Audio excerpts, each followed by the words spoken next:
பிரான்சின் நோர்த் மாவட்டத்திற்குட்பட்ட பகுதியில் 15 மாத வயதுடைய இரட்டை பெண் குழந்தைகள் நீர்ச்சத்து குறைபாட்டால் உயிரிழந்த சம்பவம் அந்த பகுதியில் பெரும் அதிர்ச்சியை ஏற்படுத்தியுள்ளது. திங்கட்கிழமை மதியம் குழந்தைகள் தங்களது படுக்கையிலேயே அசைவற்ற நிலையில் கிடந்ததை கண்ட பெற்றோர் உடனடியாக அவசர உதவிக்கு அழைப்பு விடுத்தனர். சம்பவ இடத்திற்கு வந்த மருத்துவ குழுவினர் ஏற்கனவே குழந்தைகள் உயிரிழந்து விட்டதை உறுதி செய்திருந்தனர். அவர்களின் உடல்நிலை நீர்சத்து குறைபாட்டின் தீவிரத்தை காட்டுவதாக தெரிவிக்கப்பட்டுள்ளது. மேலும் இந்த தம்பதியினர் 3, 4, 5 மற்றும் 6 வயதுடைய மற்ற 4 பிள்ளைகளும் நீர்ச்சத்து குறைபாட்டால் பாதிக்கப்பட்டு மருத்துவமனையில் அனுமதிக்கப்பட்டனர். எனினும் அவர்களது உயிருக்கு ஆபத்து இல்லை என்று விசாரணைக்கு நெருக்கமான வட்டாரங்கள் தெரிவித்துள்ளன.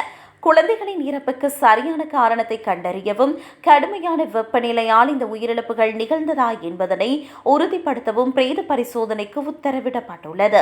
இதுகுறித்து 15 வயதுக்குட்பட்ட சிறார்களை பராமரிப்பதில் அலட்சியம் காட்டியதால் ஏற்பட்ட மரணம் என்ற கோணத்தில் வழக்கு பதிவு செய்யப்பட்டு விசாரணை நடைபெற்று வருகிறது.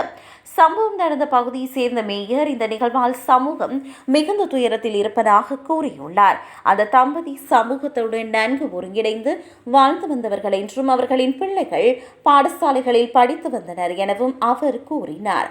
பெற்றோர்களுக்கு முந்தைய குற்றப்பின்னணி ஏதுமில்லை என தெரிய வந்துள்ளது.